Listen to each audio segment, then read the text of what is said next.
अग्रलेख, चित्रपट परीक्षण अशा विविधांगी लेखनास सुरुवात केली. मान्यवरांच्या मुलाखती, विशेषांकांचे संपादन या कामांमधून आपल्या सृजनशीलतेला धुमारे फुटले. दैनिक सकाळने सातारा येथे स्वतंत्र कार्यालय सुरू करण्याचे ठरविल्यानंतर अर्थातच आपल्या सशक्त खांद्यांवर ती जबाबदारी आली. एका नव्या पर्वाचा प्रारंभ झाला. सातारा शहरासह संपूर्ण जिल्ह्याच्या कानाकोपऱ्यांपर्यंत आपण पोहोचला. विधायक व आशावादी वृत्तांकनाच्या माध्यमातून दैनिक सकाळच्या सातारा आवृत्तीचा विवेकी वृत्तपत्र असा चेहरा घडविण्यात आपला सिंहाचा वाटा राहिला आहे.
धन्यवाद श्रद्धाताई. कधीही तक्रार न करण्याचा असा हा तुमचा स्वभाव आम्ही सुद्धा अनेकदा पाहिलेला आहे. कारण मी स्वतः कात्रे साहेबांची सहकारी म्हणून काम केले आहे. 12 वर्ष आम्ही सकाळमध्ये एकत्र काम केले. त्यामुळे या कुटुंबामध्ये श्रद्धाई को नमस्कार. लबों पर जब नमी का एक इशारा बोल उठता है, गुरुए खुश बोलते हैं, सूखे गले को और शरारा बोलते हैं चिंगारी को. लबों पर जब नमी का एक इशारा बोल उठता है, गुरुए खुश्क में कैदी शरारा बोल उठता है. ज़बानें काट दी जिस हुक्मराने शहर ने उसके, ज़बानें काट दी जिस हुक्मराने शहर ने उसके, बुलंदी और हक में शहर सारा बोल उठता है. ज़बानें काट दी जिस हुक्मराने शहर ने उसके, बुलंदी और हक में शहर सारा बोल उठता है. मैं तेरी याद को इससे जुदा करता हूं तो ये दिल, मैं तेरी याद को इससे जुदा करता हूं तो ये दिल, मेरा तो बस यही है एक सहारा बोल उठता है. ये शेर मैंने हालांकि श्रेया के लिए लिखा था, लेकिन आज बड़ा गुस्सैल नन्हा सा सितारा बोल उठता है. कुछ एक शेर देखेंगे. हमसे ये एक शाम बिताई न जाएगी, दिन की चिता पे आग लगाई न जाएगी, हम तो खिरत पे दर्द की तामीर करते हैं, नेशनलिटी पे दर्द होता करता है। हम तो खिरत पे दर्द की तामीर करते हैं, तुमसे महल की नींव हिलाई न जाएगी। एक बात है जो तुमको बतानी नहीं है, और एक बात है जो तुमको बताई न जाएगी। एक बात है जो तुमको बतानी नहीं है, और एक बात है जो तुमको बताई न जाएगी। ये आग आंसुओं की लगाई हुई है दोस्त, ये आग आंसुओं की लगाई हुई है दोस्त, ये आग पानियों से बुझाई न जाएगी। और एक आखिर में एक गजल की दो पेश है और फिर आपकी जहमत देता हूँ। कूचा बोलते हैं गली को, आखिर को उसके कूचे में हम जाके ये कह आए, आना है जिसको आए या जाना है जिसको चाहे। ढूंढा था एक पार्क में हमने अकेला पेड़, ढूंढा था एक पार्क में हमने अकेला पेड़, साए में उसके बैठ के कुछ गीत गुनगुनाए। तस्लीम कर चुका है, अनुवादन कर चुका है, तस्लीम कर चुका है अंधेरा हमें कि अब रहते हैं इस पनाह में शहरों के सारे साए। आए हैं उसके शहर तो तड़पे है दिल कुछ और, आए हैं उसके शहर तो तड़पे है दिल कुछ और। जालिम ने ऐसे फूल दिखाए कि हाय हाय, आए हैं उसके शहर तो तड़पे है दिल कुछ और। जालिम ने ऐसे फूल दिखाए कि हाय हाय, उसका इशारा चुप था तो हम हो गए उदास। उसने कहा सुनाओ तो फिर शेर भी सुनाए। सावन था तुम थी शाम थी खिड़की थी एक खुली, सावन था तुम थी शाम थी खिड़की थी एक खुली। बारिश भिगो रही थी हमें और हमारी चाय। राजीव खांडेकर आजच्या कार्यक्रमाचे अध्यक्ष आचार्य पुरुषोत्तम सेठ सर, गौरव समिती जी केली आहे त्यातले अच्युत बोरबले, प्रकाश बोरबले, श्रीकांत शेटे आणि सर्व काही विजय मांडके, नरेंद्र जाधव, उल्हास पेरे, आहे काय पुरुषोत्तम माझ्या मनात कारण त्यांनी माझ्या आम्हाला शिस्त लावली। मी ज्यावेळेला सकाळमध्ये माझं काम सुरू केलं कारण काही असं प्रसंग कळले की काही चुका झाल्या तर त्यांच्या डोळ्यात मी सुद्धा अवघड माझीच नाही तर माझ्याबरोबर अनेक सहकार्याची परिस्थिती असायची। पण त्यामुळे एक झालं की कोणती चूक होऊन द्यायची नाही, हा एक मुलगा सगळ्यांनी मनाशी बांधली आणि माझ्या सगळं जेवढे सहकार्य होते ते सगळेच आपल्या कामामध्ये खूप चांगल्या पद्धतीनं अचूक काम करण्यामध्ये तरबेज झाले असं म्हणायला वेळ आहे। मी आता फार वेळ आपला घेणार नाही कारण त्या दोघांची भाषणं आपल्याला ऐकायची, दोघं आपल्याला खूप चांगलं मार्गदर्शन करतात, यात काही शंका असायचं कारण नाही। पण प्रकाश देसाई म्हणजे एक्सएसटीपेक्षा माझ्या दृष्टीने उपयुक्त असं कार्य त्या सगळ्या लोकांनी केलेलं आहे। त्यात खूप प्रसिद्ध अशा व्यक्तीही आहेत आणि काही अशा सर्वसामान्य व्यक्ती आहेत की ज्यांनी त्यांच्या क्षेत्रामध्ये खूप चांगली कामगिरी केली आहे। उदाहरण मी म्हणून एक फक्त एक उल्लेख करतो, साहिरा विषयी म्हणून कराडचे प्राणी कल्याणाविषयी काम करणाऱ्या महिला आहेत, त्या आल्या कदाचित आज, तर त्यांनी त्यांच्या 8x10च्या खोलीत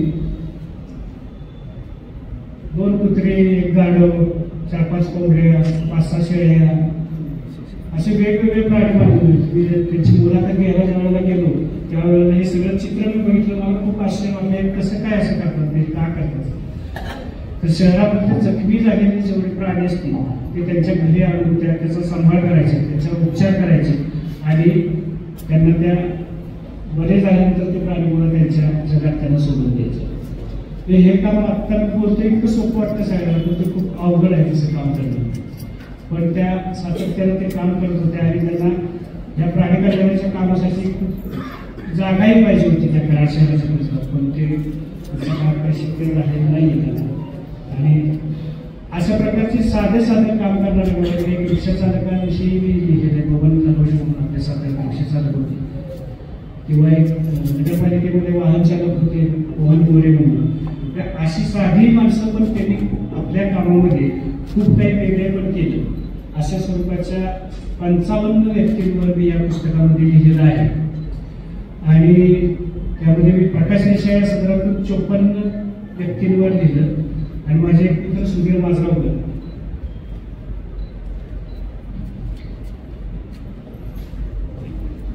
त्यांच्याविषयी मी नंतर लिहिलेलं होतं.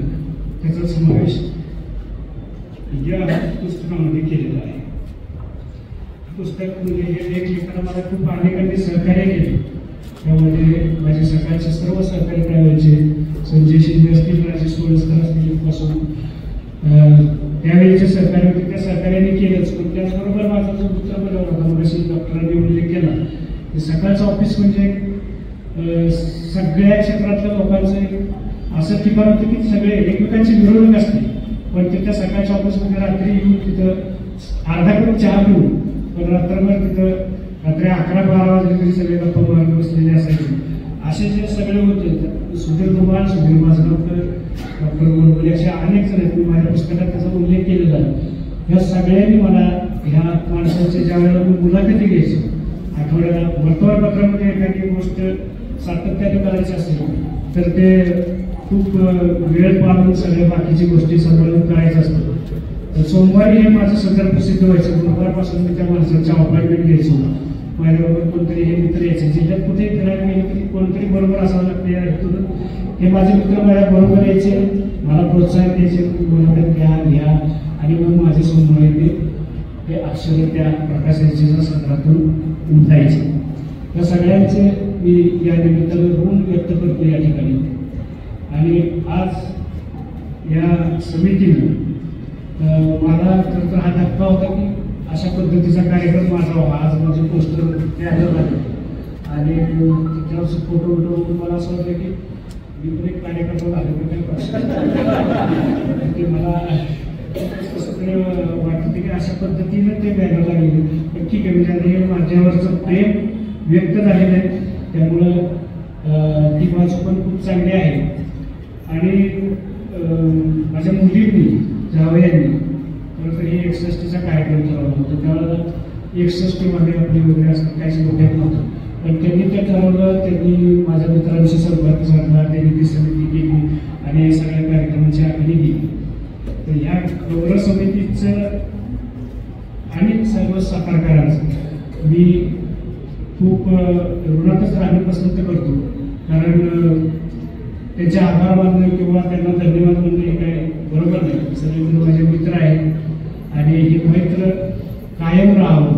आपण सगळ्या सातारकरांच्या वतीने माझा इथं गौरव केला, त्याबद्दल मी आपल्या सगळ्यांना धन्यवाद देतो. त्यातलं सगळ्यात पहिलं कारण हे की श्रीकांत कात्रे माझ्या आयुष्यात आला त्याला आज वय 35 वर्ष. 1 सप्टेंबर 1988 या दिवशी त्यांना सांगितलं की आज हे घाबरतो, आम्ही सगळ्याच्या घाबरतो असे विजय कुलकर्णी सर त्यांनी एक नवा प्रयोग केला महाराष्ट्रात आणि तरुण मुलांना घेऊन. त्यावेळेला त्यांनी हे सांगितलं नव्हतं की ही सगळी आमची जी भरती आहे ती नाशिकसाठी आहे, तिथं त्यांना एक वेगळा प्रयोग करायचा आहे. पण त्यांनी महाराष्ट्रात माझ्या मते 24 किंवा 25 ट्रेनी जर्नलिस्ट त्यांनी निवडले आणि आमचं प्रशिक्षण करून त्यात जे मला असं वाटतं आम्ही असा अर्थ लावला होता की जे बरे करणारे आहेत आणि जे स्वतंत्रपणानं काम करू शकतात अशांना नाशिकला पाठवलं. आणि नाशिकची आवृत्ती पूर्णपणानं फक्त संपादक आणि वृत्त संपादक ज्येष्ठ आणि पुळेकर साहेब आले त्याच्या आयुष्यात मी आणि ते आले. त्या दुसरं ह्या वास्तूमध्ये कार्यक्रम होतोय तर मी कधी या शाळेत आलो नव्हतो, पण या शाळेबद्दल खूप ऐकलं होतं कारण माझे वडील या शाळेत शिकले होते आणि त्यामुळे ह्या वास्तूमध्ये कार्यक्रम होतो याचा एक वेगळा आनंद आहे. श्रीकांतच्या बद्दल खरं तर आज तो 61 वर्षाचा झाला, मला टेन्शन चाललं म्हणजे आपण मोठे झाले. आणि आमच्या दोघांच्या बाबतीमध्ये असंख्य गोष्टी समान आहेत. म्हणजे आज योगायोग सुद्धा आम्ही सारखे शेअर पण आणि असं आमच्या आयुष्यात म्हणजे ठरवून न ठरवून सगळ्या गोष्टी समांतर अशा चालत आलेल्या आहेत. म्हणजे त्याचं शिक्षण दहिवडीला आणि कुसेगाव या भागात झालं, माझं शिक्षण आटपाडीला झालं. त्याचे वडील पोस्ट मास्टर होते, माझे वडील पोस्ट मास्टर होते. तो नंतर शिकायला आला, फक्त त्याच्या आयुष्यामध्ये नंतर त्यांना छोटा काळ शिक्षकी केलं, ते माझ्या आयुष्यात आलं नाही. पण नंतर लग्नानंतर त्याला 2 मुली, मला 2 मुली, असं प्रत्येक बाबतीमध्ये आम्ही समांतर असं आमचं चालू आहे. आणि मला म्हणजे श्रीकांतची गोष्ट म्हणजे असं की त्याच्यात काही बदल नाही. म्हणजे मला त्यावेळेला, आता केस उरले नाहीये तरी सुद्धा जे आहेत ते पुढे आहेत, त्यावेळेला होते तरी सुद्धा ते पुढेच होते. त्याच्या केसांचा कधी आयुष्यात भाग पडला आणि ते कायम असे सरळ मार्गी, तर तो तसा सरळ मार्गी आहे, त्याच्या केसांपासूनच त्याच्या सरळ मार्गी होण्याची सुरुवात होती असं मला वाटतं. अतिशय उत्तम अक्षर, जे माझं अत्यंत वाईट होतं, पण अतिशय सुंदर अक्षर, एक टाकी त्याचं लिखाण आणि आमची सगळी बाकीची बॅकग्राऊंड खूपच सारखी असल्यामुळं आमचं अर्थातच खूप मैत्र जुळलं. नाशिकला सकाळ नाशिक सोय केली होती की सगळ्यांना राहण्यासाठी म्हणून एक बंगला घेतला होता. तिथं खाली तिथं काही करता यायचं नाही, कारण संपादक खाली 4 मजल्यावर आणि आम्ही सगळे वर. पण खरं तर त्याच्याबद्दल जर लिहायचं ठरवलं तर त्याच्याबद्दल स्वतंत्र लिहिता येईल इतक्या गोष्टी तिथं घडल्या. म्हणजे खरं तर पुळेकर साहेबांनी एक सर्कसच आमच्या सगळ्यांच्या निमित्तानं त्यावेळेला आपण केली होती आणि वेगवेगळ्या प्रकारची माणसं, म्हणजे आज त्यांच्याबद्दल जेव्हाही तेव्हा आम्ही भेटतो आणि जेव्हा बोलतो तेव्हा एकाहून एक असे नग त्याच्यामध्ये नंतर आहेत असं आमच्या लक्षात आलं. आणि त्यांचे फारच किस्से त्यावेळेला घडत आणि त्यामध्ये अर्थातच शेअर करण्यासाठी आम्ही होतो. अनेकदा मला आठवतं की रात्री आम्ही नाईट शिफ्ट, गेस्ट हाऊस ते ऑफिस चालून आम्ही घरी आलेले आहोत आणि तिथं आमच्यासाठी बनवलेलं अन्न, त्याच्यासाठी एक स्वयंपाकी बाई आम्ही ठेवल्या होत्या आणि त्यांनी बनवलेला आमच्यासाठीचा स्वयंपाक कुणीतरी भलतेच आमच्यातल्याच पैकी कुणीतरी खाऊन गेले. आणि मग नंतर रात्री काही वेळेला उपाशी राहावं लागले, काही वेळेला रात्री 3 वाजता धिरडी करून आम्ही खाल्ली. आणि नंतर आम्ही असे धिरडी करतो असं कळल्यानंतर त्या बाईनी स्टोरचा बायसर तो पंप आहे तोही काढून ते लपवून ठेवायचे, त्यांनी काही करू नये. तर मला असं आठवतं की 1-2दा कणिक भिजवून मिरचीच्या बरोबर खाल्ल्याची पण आठवण आहे. पण ते अर्थात आता त्याच्याबद्दल फारच मजा वाटते, छान वाटतं. त्यावेळेला सगळ्या जगाला शिव्या त्याबद्दल देऊन घ्यायचो आम्ही. म्हणजे बुधा नावाचा कुणीतरी जिलबीवाला नाशिकमध्ये आहे असं कळल्यानंतर आम्ही रात्रभर जागे राहिलो आणि सकाळी कधी एकदा जातोय ती जिलबी खातोय असे आम्ही जाऊन ती जिलबीच्या बुधाच्या दुकानामध्ये जाऊन बसलो होतो. म्हणजे अशा असंख्य गोष्टी, असंख्य किस्से जे सगळेच इथं सांगता येण्यासारखे नाही, पण असे असंख्य प्रसंग, अनुभव आम्ही शेअर केलेले आहेत. वेळोवेळी चहा प्यायलेलो आहे, वेळी अवेळी चहा प्यायलेलो आहे.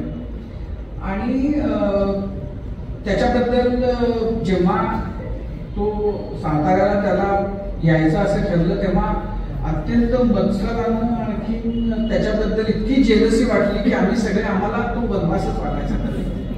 नाशिकमध्ये काम आम्ही खूप करत होतो पण तो बाकी इतके भोवतालची स्थिती इतकी वाईट होती की त्यामध्ये तिथं काम करताना फार त्रास व्हायचा. त्यात हा अचानक याला साताऱ्याला जायला मिळतं हे कळलं तेव्हा त्याच्याबद्दल सगळ्यांनाच खूप असूया वाटली होती.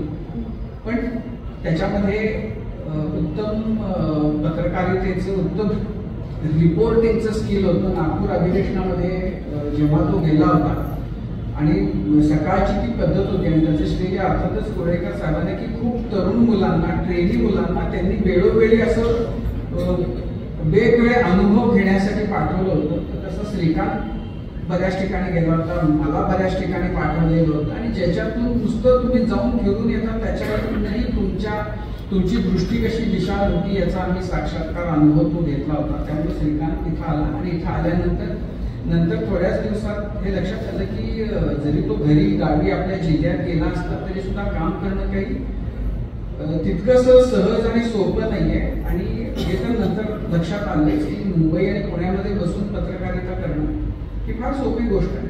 जिल्ह्याच्या किंवा तालुक्याच्या किंवा गावच्या पातळीवर काम करणं आणि तिथल्या सगळ्या हितसंबंधियांचा सगळा तो जो काही राग लोभ आहे त्याचं भान ठेवून आपल्याला जे योग्य वाटतंय ते काम करत राहणं हे खूप महत्वाचं आणि खूप चॅलेंजिंग असं काम आहे.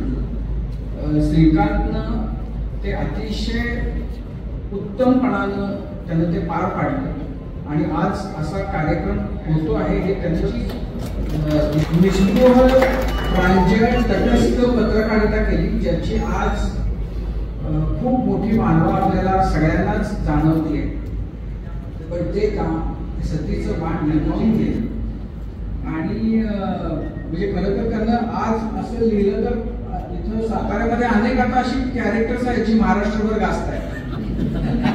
त्यामुळे नव्या प्रकारच्या एका करायला हरकत नाही, म्हणजे ते बिग बॉस पासून ते सगळीकडे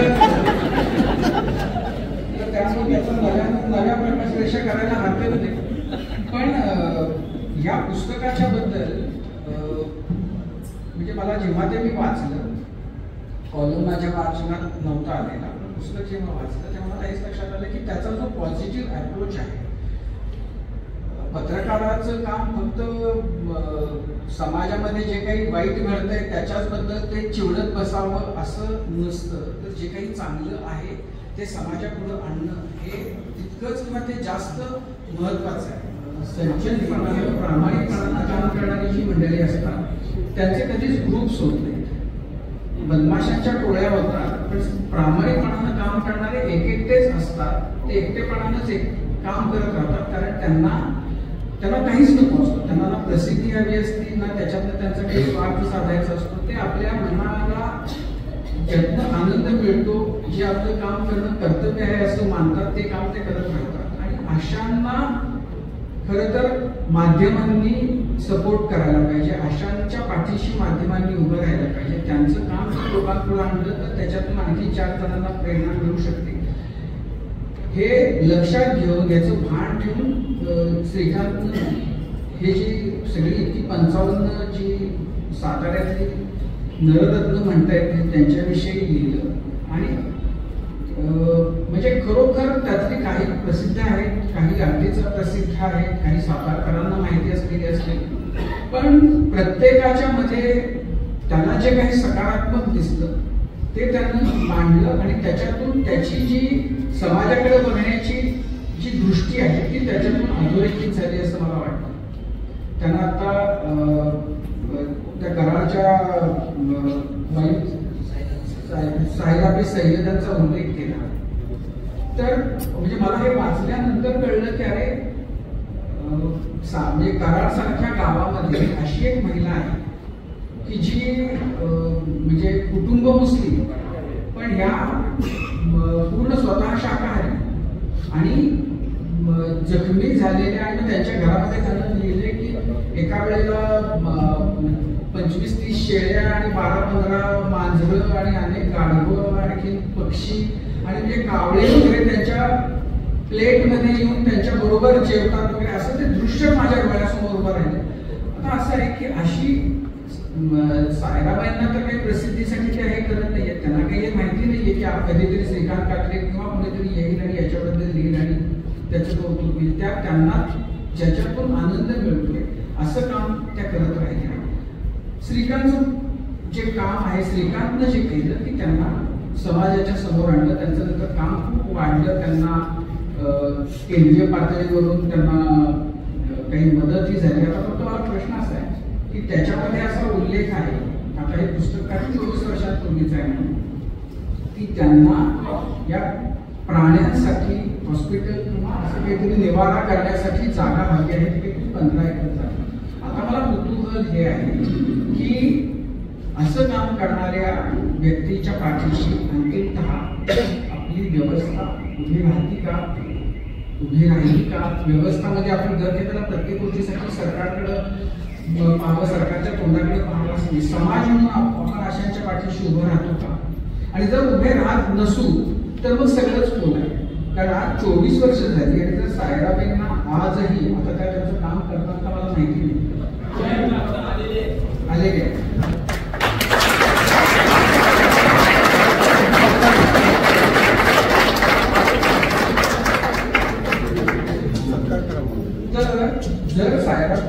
त्या काम जे करत असतील तर समाज म्हणून आपलं हे कर्तव्य आहे ना. आपण फक्त टिप्पण्या करणं, एकदा वाचलं आणि सोडून दिलं असं जर करणार असू तर समाज म्हणून आपलं जे कर्तव्य आहे त्याच्यामध्ये आपण कुठेतरी कमी पडतोय असं मला वाटतं.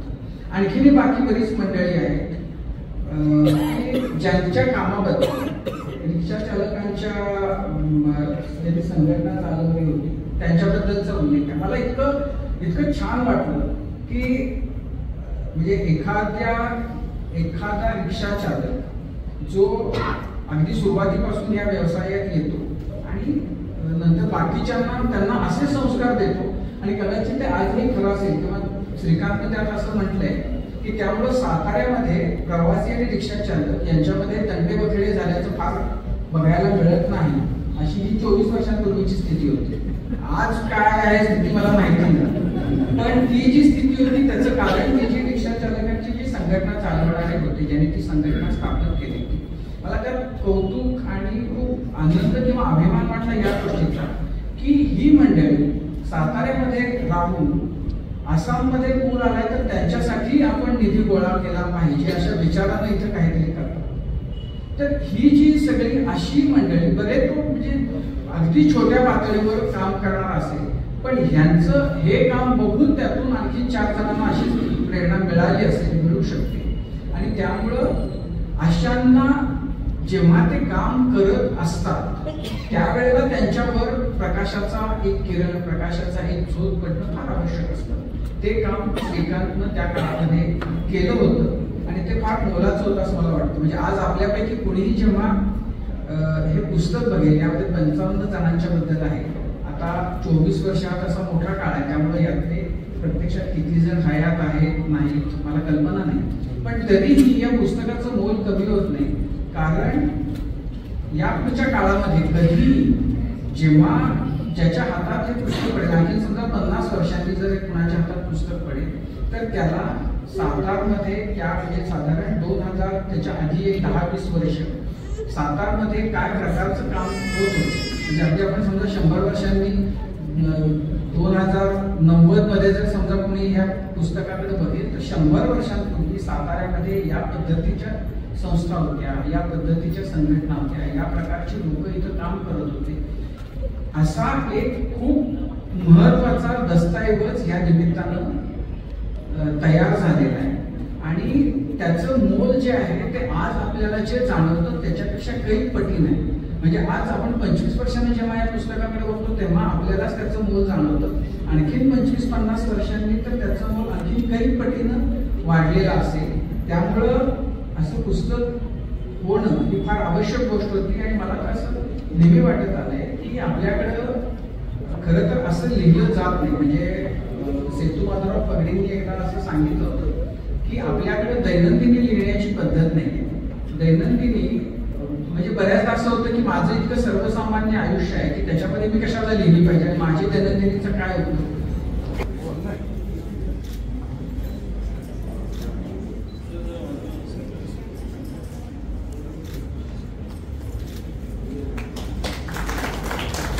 खूप धन्यवाद. हे पुस्तक आपण सर्वांनी जरूर आपल्या संग्रहित केलं. आज या ठिकाणी ते अतिशय कमी मूल्यामध्ये उपलब्ध आहे तर त्याचा जरूर लाभ घ्या. धन्यवाद. यानंतर आपण कार्यक्रमात पुढे जाणार आहोत.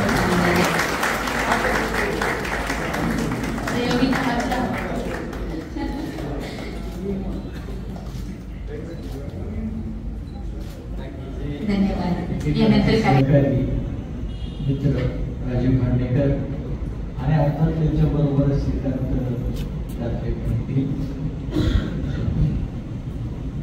मान्य डॉक्टर अच्युत गोडबोले, प्रकाश शिकवली, श्रीकांत शेटे, सत्कुच विजय वाटते असं मनापासून घेतले. ते काय कळलेलं नाही पण ते श्रद्धा कात्रे, कात्रे कुटुंबीय समितीचे सर्व बरं बोलते माझी. आत्ताच्या वेळेला म्हणाल्या की यांनी सांगितलं स्वभावाने शांत होते ते म्हणाले आम्हाला विचारा.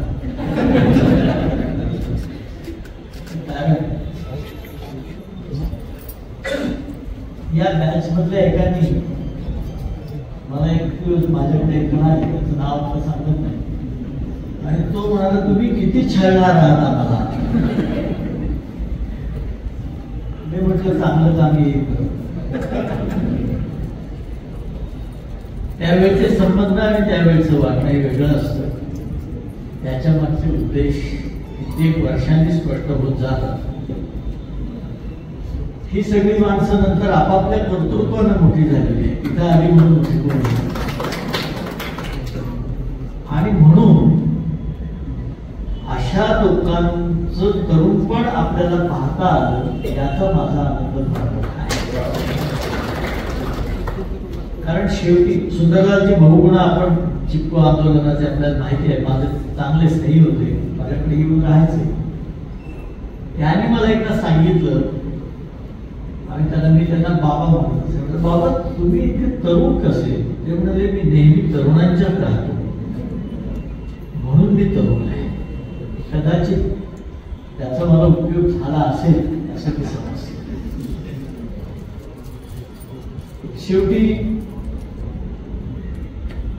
वेगवेगळ्या प्रकाराने माणसं येतात, काही काळ आपण बरोबर राहतो, नंतर काय उरतं हे खरं महत्वाचं असतं. पद येतात, पद जातात, पैसे येतात, पैसे जातात, काहींच्याकडे राहतात,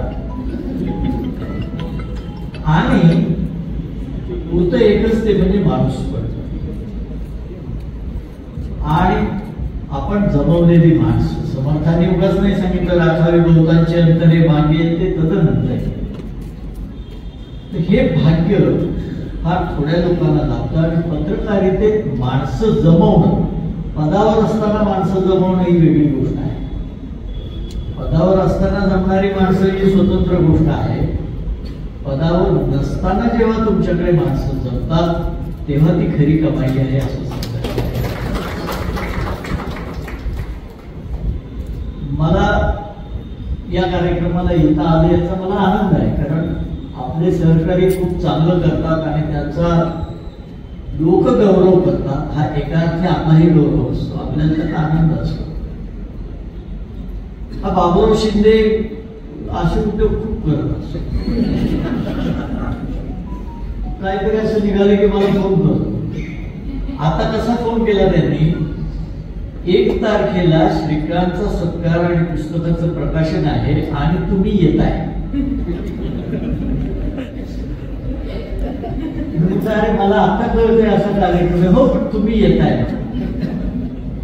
ही माणसं हक्कानं असं सांगावंसं कुणाला वाटतं, याचा अर्थ चांगल्या कामात हा माणूस सहभागी होईल याचा विश्वास तुमच्या मनात याचा मला. श्रीकांतबद्दल राजीव खांडेकरांनी खूप छान सांगितलं. तो नाशिकचा प्रयोग वेगळी गोष्ट होती. आणि खरोखरच नवं वर्तमानपत्र उभं करताना अशी माणसं पाठवली पाहिजे की ज्या प्रत्येकाकडे काही नवीन आहे, वेगळं आहे, चैतन्य आहे, ऊर्जा आहे. कुठल्याही पूर्वसंस्कारांनी त्यांची मन प्रदूषित किंवा प्रायोजित झालेली नाही. आणि त्याचबरोबर प्रत्येकाकडे नवं काही करण्याची क्षमताही आहे. ही माणसं 16-16 तास काम करायची म्हणून ते उभं राहिलं. संपादकाच्या नुसत्या नावावर काही उभं राहत नाही. एकट्या माणसानं कुठलीच गोष्ट करता येत नाही. मी केसरीमध्ये सुरुवात केली तर तिथे एक मारुती मरळ नावाचा कंपोजिटर होता. म्हणजे तो कसा होता, त्यावेळेला खेळ जुळवायची पद्धत होती, त्यामुळे शुद्ध लेखन ठीक असत.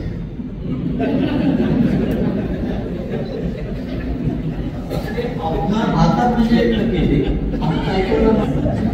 म्हणजे आव्हान लिहिल्यानंतर पुढे लिही परत माणूस मागचं विसरला.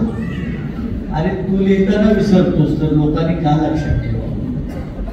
पण तर तो मारुती मरळ म्हणायचा की लढतो सैनिक. बघा तो तुलनेनं अशिक्षित होता, तुलनेनं, पण त्यानं आम्हाला, मी सांगतोय ही गोष्ट 71-72 सालची सांगतो, त्यावेळेला त्याने जीवनातलं एक सत्य आम्हाला सांगितलं. तो म्हणाला लढतो सैनिक, पदकं मिळतात माणिकशाला. तर तो म्हणायचा की पदक घ्या पण लढणाऱ्याला विसरू नका. हे सगळे लढले म्हणून मी घडलो. हे मोकळेपणाने मान्य केलं पाहिजे आणि त्या सगळ्या कामांना एक अतिशय चांगला, ज्याच्यावर पूर्ण विश्वास ठेवा, कामात आणि तत्वात कुठलीही तडजोड करणार नाही, तत्वामध्ये विशेषतः, असा सहकारी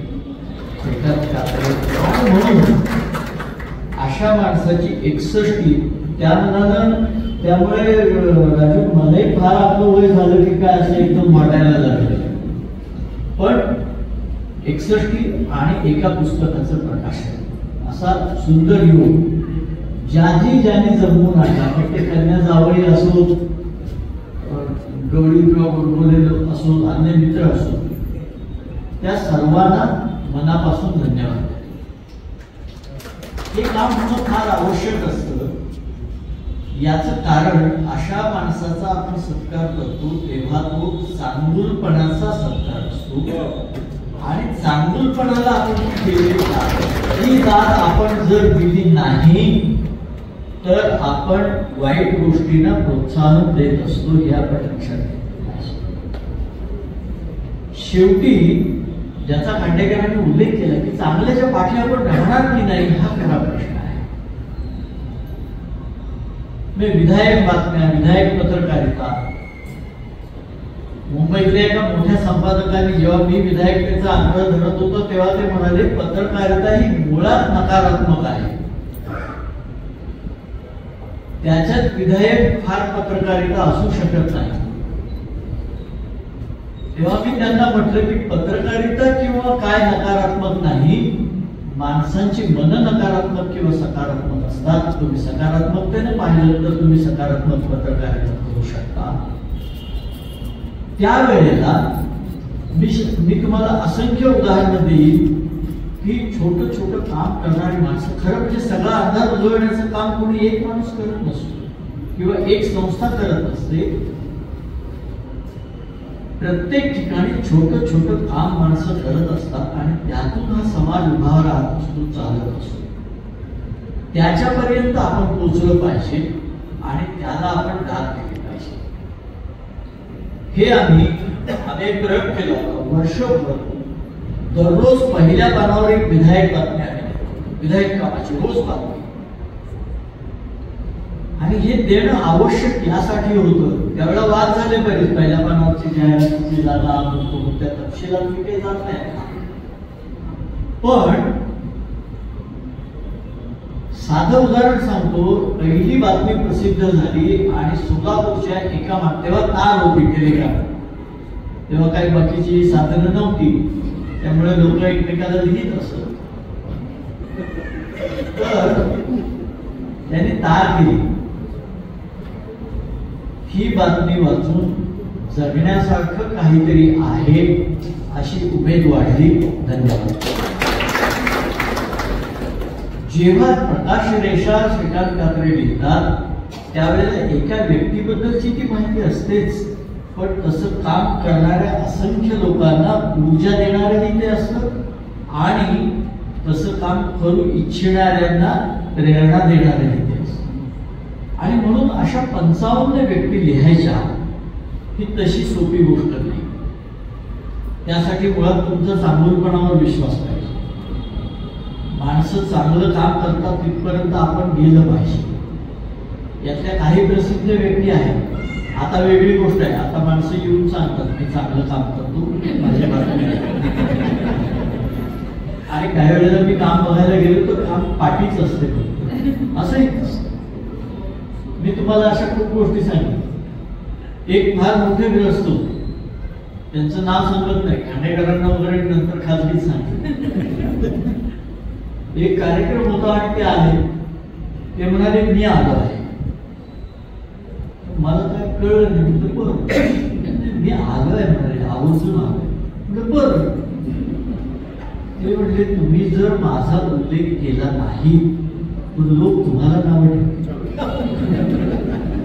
म्हणून मी सांगतो. म्हटलं बरं तर प्रत्येक गोष्ट ते लोक तुम्हाला नावं ठेवतील, तुम्हाला नावं ठेवतील सांगत राहिले. ते सगळा तपशील मी सांगत नाही. शेवटी मग ते म्हणाले, आणि जर तुम्ही माझा सन्मान केला नाही तर लोक तुम्हाला नाव देतील. किती चिंता होती बघा, आम्हाला नाव तुम्ही ठेवू नये. तर मी म्हटलं, संस्था गरीब होती, मी म्हटलं अहो पण तेवढ्या शाली, तेवढे श्रीफळ, हार कशाला काळजी करता म्हणाले. सगळं आणलेलं आहे म्हणाले, तुम्ही फक्त द्यायचं काम करा. एवढी काळजी, समोरच्या माणसाला कोणी वाईट म्हणतात. अशी मंडळी आपल्याला अनेक ठिकाणी भेटतात. पण एखाद्या दूरच्या ठिकाणी राहून काम करणारा, या आमचे हे श्रोत्री संदीप, हे मी कास पठाराचं काम करतो म्हणून सांगत नाही. खरं ते काम करत राहिले. अशी ही माणसं काम करत राहिली. कात्रेंचं वैशिष्ट्य असं ते त्यांच्यापर्यंत पोहोचले. मी माझ्या पत्रकारितेच्या प्रारंभीच्या काळात संपादक पदाच्या लिहिलेलं आहे, आणि तेव्हा मी माझ्या सहकार्यांशी म्हणत असे की आपल्यापर्यंत बातमीसाठी येणारे असंख्य लोक असतात, जे आपल्यापर्यंत येत नाहीत ते चांगलं काम करणाऱ्यांपर्यंत जाणं हे आपलं काम आहे. आता हे एका बाजूला झालं. अशी 55 माणसं, आणि ही सगळी माणसं एकच आहे. फक्त पुस्तक 24 वर्षांनी प्रसिद्ध होत आहे, आणि ती माणसं त्यापूर्वीची आहे. जेव्हा सार्वजनिक जीवनामध्ये सभ्यता आणि सुसंस्कृतपणा होता तेव्हाची बरीच माणसं आहेत. आज तो नाही असं मी म्हणणार नाही, पण कमी झालं हे निश्चित म्हणे. नाही म्हटलं की उद्या वादावादी सुरू होईल. पण अशा वेळेला ही माणसं टिकली. याच्या अनेक माणसांच्या मध्ये एक कारांनी त्यांचा पिंड करावा असा उल्लेख. अनेकांच्या कुटुंबातून संस्कार, गरिबीतून माणसं, पण त्यांना जिद्दीनं पुढे नेणारी पाठीमागे, कुणाच्या मागे शिक्षक राहिले, कुणाच्या मागे नातेवाईक राहिले. हा जो पाठिंब्याचा प्रकार होता हा आता कमी होत चालला आहे की काय असं वाटतं. आणि म्हणून माझ्या मते अशा पुस्तकांची आज पूर्वी कधी नव्हे एवढी गरज आहे. फक्त याच्यात एक गोष्ट करायला पाहिजे होती. शेवटी संपादक म्हणून काही गोष्टी आता यातली बरीचशी माणसं माझ्या व्यक्तिगत परिचयातली होती, संपर्कात गेलेली आहे. आणि उल्लेख असा आहे की ते भेटतात, येतात, जातात. तर तिथे तळटीप जर देता आली असती की यांचं पुढे अमुक झालं. जसं आता साहेबांनी सांगितलं की दवाखाना काही अजून झालेला नाही. म्हणजे जसं खांडेकर म्हणाले की आपण ऐकतो, वाचतो, टाळ्या वाजवतो आणि जातो.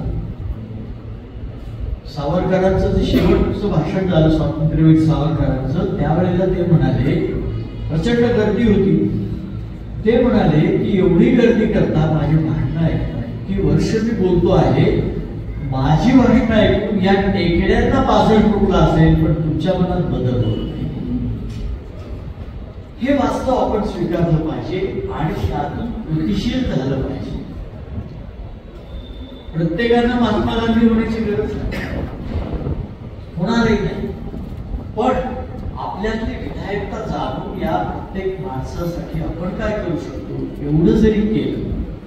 पुण्यात तुम्ही एका रिक्षावालाच, पुण्यात एक रिक्षावाला ज्या तुषारला आवडेल तो एकच काम करतो, रात्री उशिरा, म्हणजे जुना असल्यामुळे जुन्या काळचं मी सांगतोय, आता रात्री उशिराचं काही सांगतोय, कलाकारांना आणि म्हाताऱ्या माणसांना तो विनामूल्य घरी सोडतो.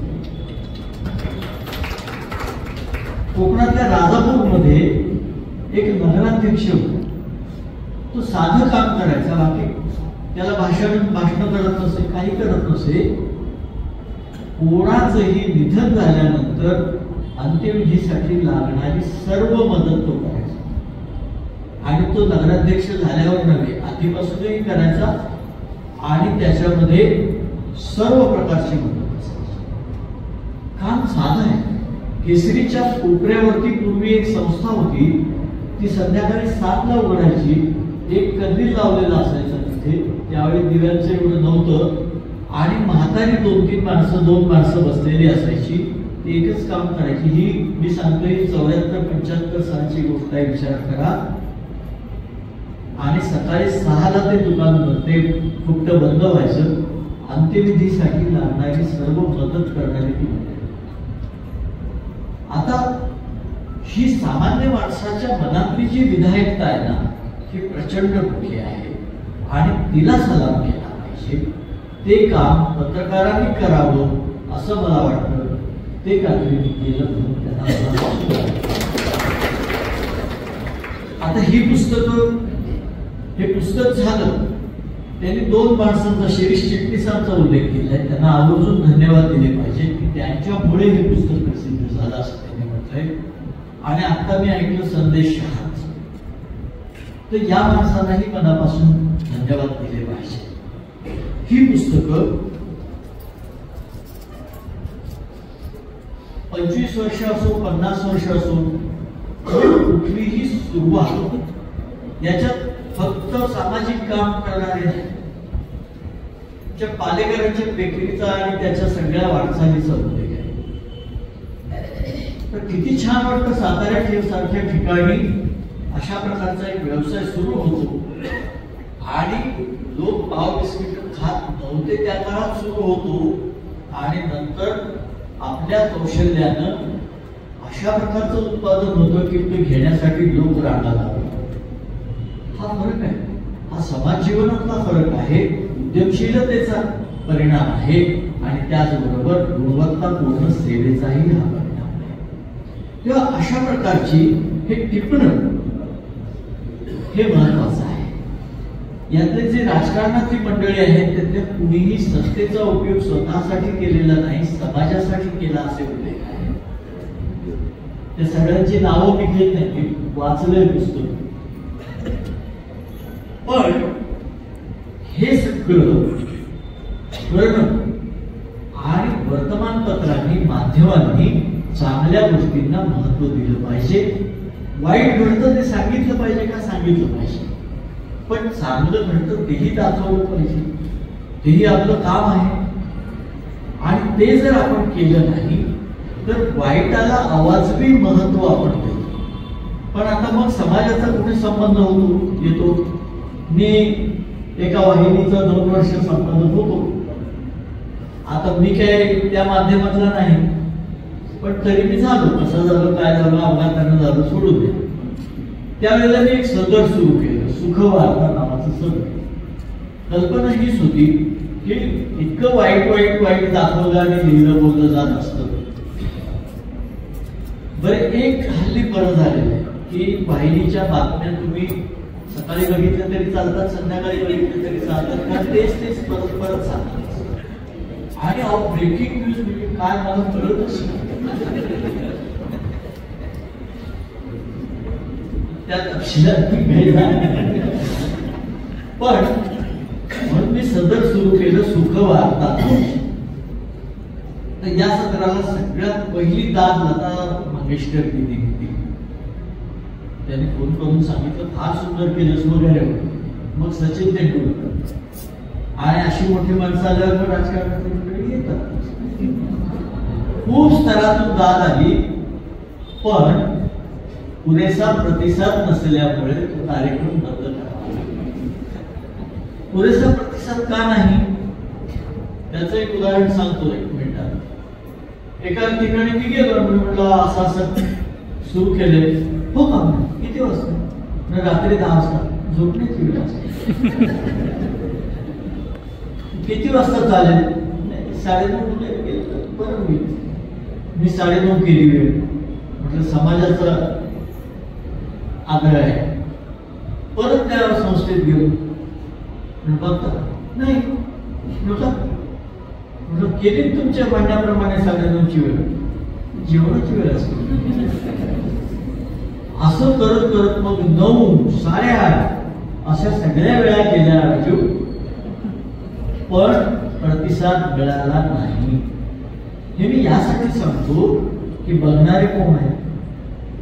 आपणच आहोत. आपण जर चांगल्या गोष्टी, आता माझा कट्टा सारखा त्यांचा कार्यक्रम आहे, तो जर 50,000 25,000 लोक बघणार असतील तर मग खरंच आपण चांगल्याला बळ देतो आहोत का?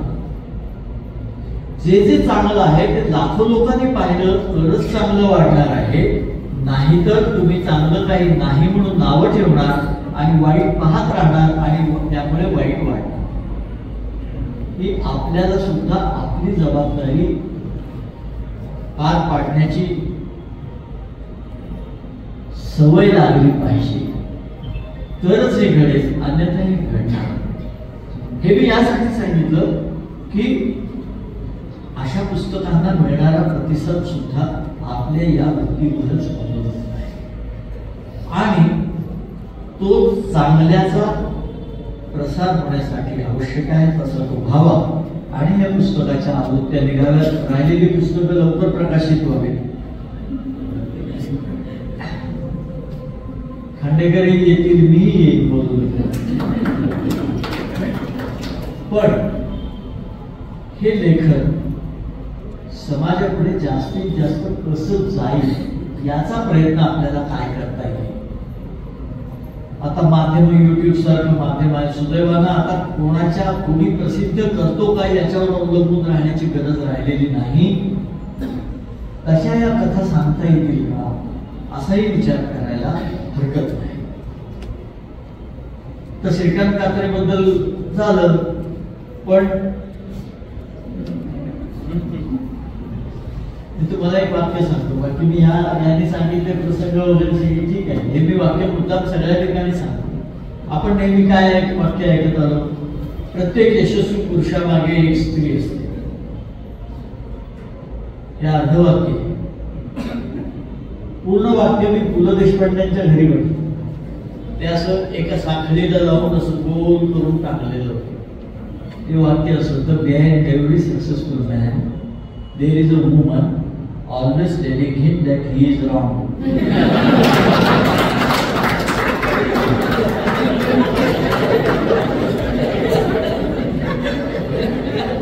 हे पुण्याच्या घरी होतं, याला महत्व. यांनी तसं सारखं करावं असं मी म्हणत नाही, केलं असेलच असंही माझं म्हणणं.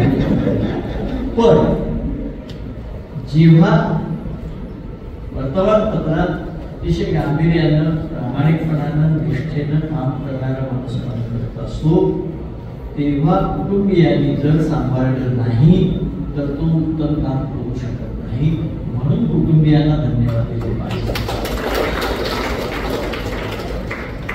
त्यांना धन्यवाद देतो. स्वतःच्या गुणांनी कार्यकारी संपादक पदापर्यंत कात्रे पोहोचले, याबद्दल त्यांचं अभिनंदन करतो. ते स्वतःचा प्रचार करणारे नाही, पारदर्शक आहे, विनम्र आहे, स्वतःचा गाजावाजा करणारे नाही आणि कमी बोलणारा, मन लावून काम करणारा असा हा माणूस आहे. असे सहकारी मला मिळाले की ईश्वराची कृपा मी देव मानतो आणि ते जाहीरपणाने मी मान्य करतो. ती देवाची कृपा. 61 हा एक टप्पा आहे. मी तुम्हाला अशी खूप माणसं सांगेन. मी एक शेवटचं उदाहरण सांगतो. हरिजीवन अडणीकर नावाचे एक शास्त्रज्ञ होते, पुण्याला होते.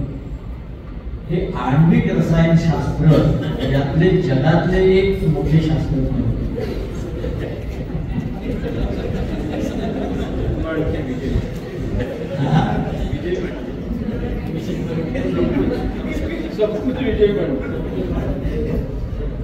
नाही, मला काय वाटायला लागलं, आमची एक संस्था आहे, त्या संस्थेत भाषण बंद करायची सूचना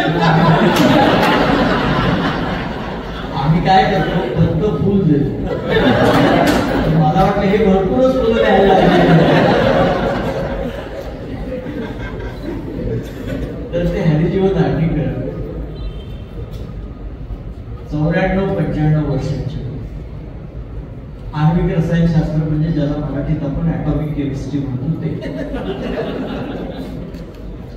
आणि ते काय होते, शेवटच्या काळामध्ये थिओसॉफिकल सोसायटी ऑफ इंडियाचे अध्यक्ष मला, आणि ते काय संशोधन करत होते, रसायनशास्त्रातून ईश्वराचं अस्तित्व सिद्ध करता येईल का. मला अशा लोकांबद्दल कुतूहल असतं आणि जाणून घ्यायची इच्छा असते. आणि मी पत्रकारितेत इतकी वर्ष काढली तरी आपल्याला काही गोष्टी कळत नाही की हे मला कळतं. तर मी त्यांच्याकडे गेलो आणि म्हटलं, सर तुमचं हे जे काय संशोधन चाललंय मला थोडंसं समजून घ्यायचं आहे. 6-6.5 फूट उंची होती टोटल मित्राची, मस्त बघत डिसेंबर महिना होता पहिला. ते म्हणजे आता मी चेन्नईला जाईन, मग तिथली मिटिंग संपून मी तिथली परिषद संपून येईन, मग अमेरिकेला जाईन, मग मी येईन, मग कॅनडाला जाईन, मग मी येईन, मग मी जर्मनीला जाईन, मग मी येईन, मग मी ऑस्ट्रेलियाला जाईन. डिसेंबरच्या पहिला तुम्हाला एप्रिल अखेरीला फोन कर. मी म्हटलं, सर या वयात किती काम करतात. तेच रे म्हणाले, आता जरा ते वाटायला लागले वय झाल्यासारखं, 10-12 तासापेक्षा काम होत नाही. वयाच्या 95व्या वर्षी 10-12 तासापेक्षा काम होत नाही असं ते सांगत होते. मी त्यांना म्हटलं, सर तुमच्यासारख्याने जास्त काम केलं पाहिजे, विश्रांतीचं आमचं वय. अशी माणसं पाहिली. पंडित सातवळकर 100 वर्षाचे झाले आणि पु ल देशपांडे त्यांना शुभेच्छा द्यायला म्हणून गेले तर त्या छापखान्यात आपल्या पुस्तकाची मुद्रित तपासत बसले होते. आणि त्यांनी पुढच्या 10 वर्षात कुठले कुठले ग्रंथ तयार करायचे ते पुलंना सांगितले. हे मी यासाठी सांगतो, ही माणसं आपल्याला ऊर्जा देतात. आणि ही माणसं सांगतात 60-70 म्हणजे काय विशेष नाही. याच्यात मी मला पण देतो आहे, तुमच्या लक्षात येईल. अखंड काम करत राहणं हीच आपली शक्ती असते. तीच आपल्याला ताजतवानं ठेवते, तीच आपल्याला समाजाशी जोडलेलं ठेवते आणि तीच आपल्या हातून चांगलं काम घडवते. इतरांसाठी नसेल, आपल्या आनंदासाठी आपण अखंड कार्यरत राहिलं पाहिजे. ही श्रीकांत तसा अखंड कार्यरत राहील याची मला पूर्ण खात्री आहे. आणि तसं राहावं, परमेश्वरानं त्यांना उत्तम आरोग्य द्यावं आणि अखेरपर्यंत कार्यरत त्याने राहावं. बाकी पुढची 75 शताब्दी वगैरे मी काय म्हणत नाही, कारण त्यावेळेला आपण असणारच तसं लाभावं ही इच्छा व्यक्त करतो. पुन्हा एकदा मला इथे बोलावल्याबद्दल आणि या चांगल्या आपल्या एका सहकार्याच्या आनंद सोहळ्यात सहभागी करून घेतल्याबद्दल धन्यवाद देतो. आपण सर्वांनी शांतपणे राहिले, त्यांना थांबावं लागलं याबद्दल दिलगिरी व्यक्त करतो आणि थांबतो. नमस्कार.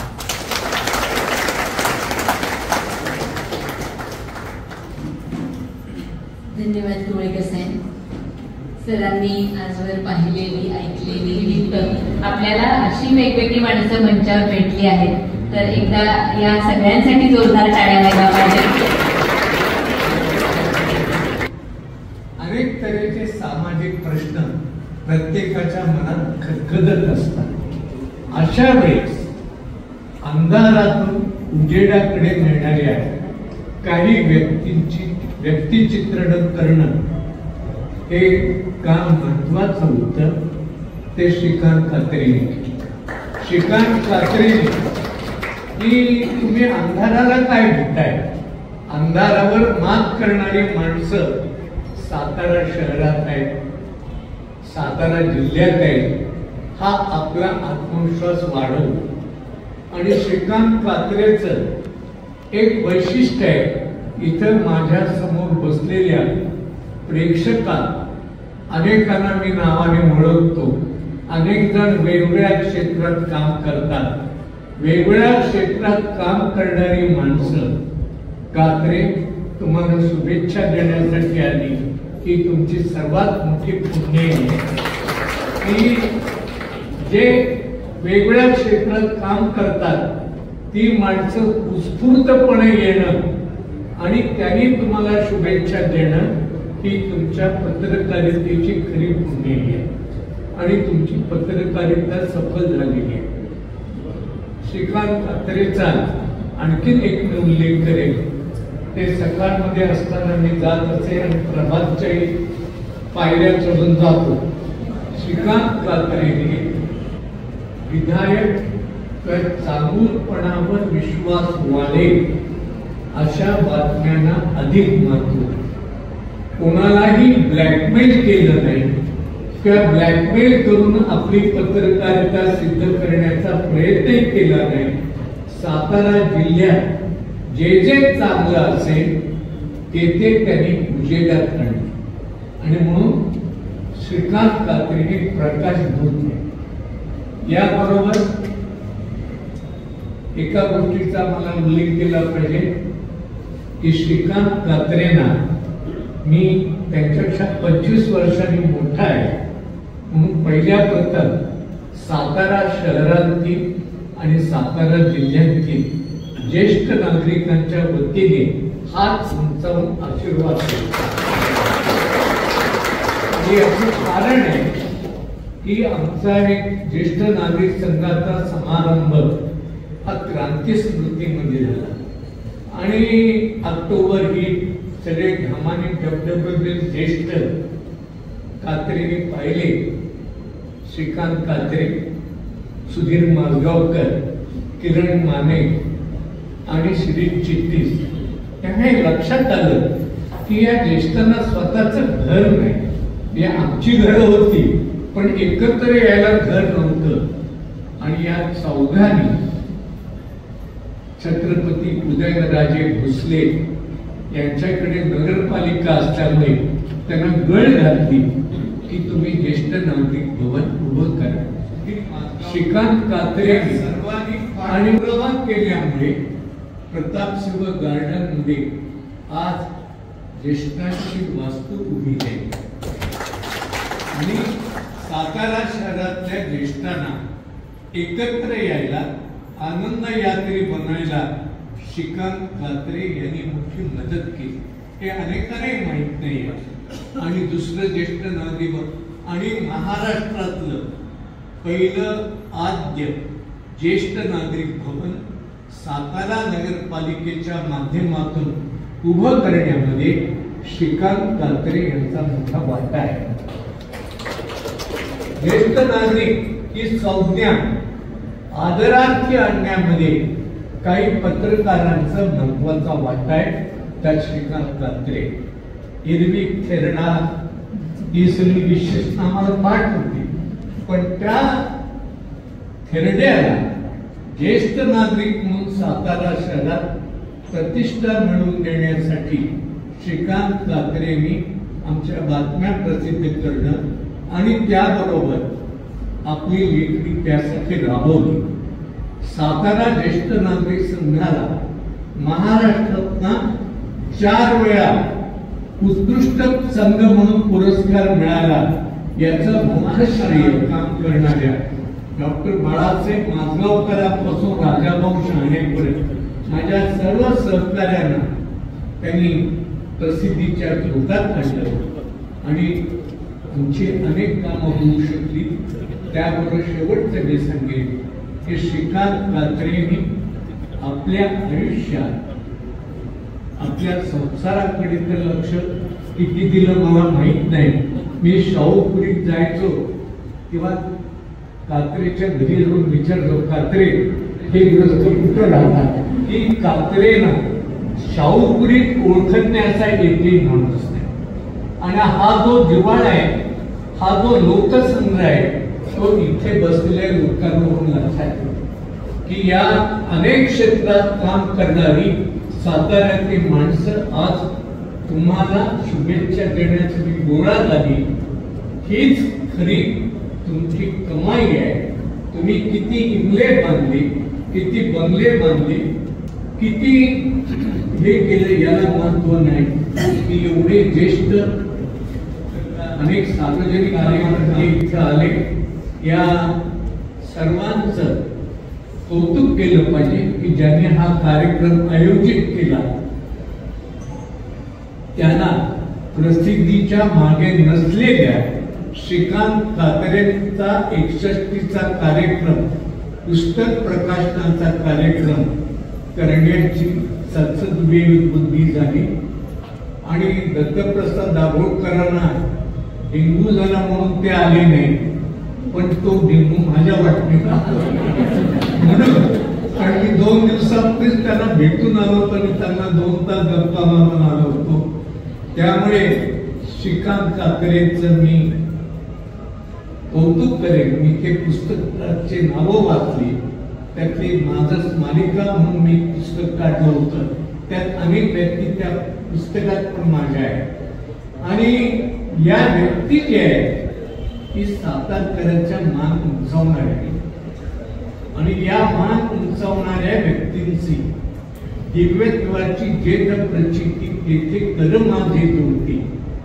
श्रीकांत कात्रेंनी सातारा जिल्ह्यातल्या अशा उंच मान करणाऱ्या माणसांची व्यक्तिचित्र लिहून एका प्रकारे सातारकरांना दिव्यत्व कुठे आहे ते दाखवून दिलं. याबद्दल मी त्यांचं खास कौतुक करतो. यामध्ये काही हयात नाही, काही हयात आहे, पण या सर्वांचं त्या कराडच्या बाई आले त्यांचं मी लेख मुद्दाम वाचला की अशी माणसं असतात हे लोकांना कळवण्याचं काम जे आहे ते पत्रकार हा दुभाषा असतो.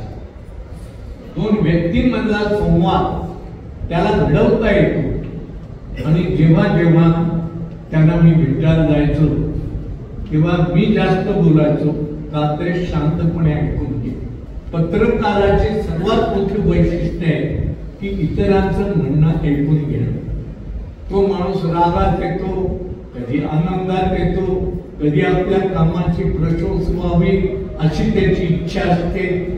कात्रेंनी कधीही न रागवता, चेहऱ्यावरती कसली रेषा न दाखवता हसत हसत प्रत्येक माणसांची कामं केलेली.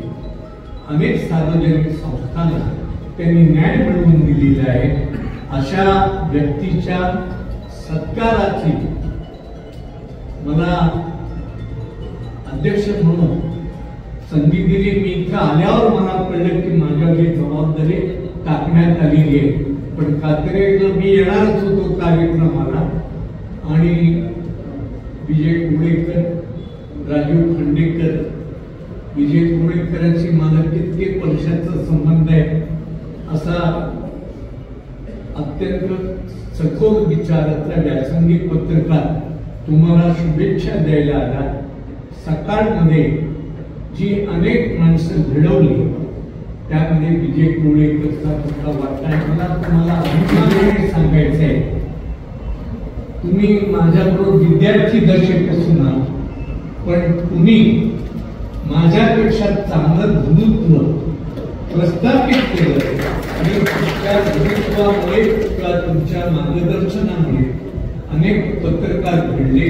अशा सुधीर श्रीकांत कात्रे तुमचा आमचा गुण महत्वाचा आहे आणि सगळे टोके आणि जे हा म्हणाला मधले आपल्या याचा पुतळा उभारणाऱ्या जगात प्रसिद्ध चित्र आहे त्या मायकल अंजेलो म्हणाला. आणि मी काय केलं? मी काहीच केलं नाही. या दगडात ते होताच आणि त्यामुळे तुमच्या अंगभूत गुणातच ते गुण होते. आम्ही कौतुक करणारे कोण? आणि त्यामुळे पुन्हा एकदा तुम्हाला सातारा शहरातल्या सर्व ज्येष्ठ नागरिक संघ आणि सर्व ज्येष्ठ नागरिकांच्या वतीने मी शुभेच्छा देतो. वहिनींनी तुम्हाला साथ संगत दिली आणि त्यामुळे तुम्हाला मुलगी रँकर मध्ये आणता आली.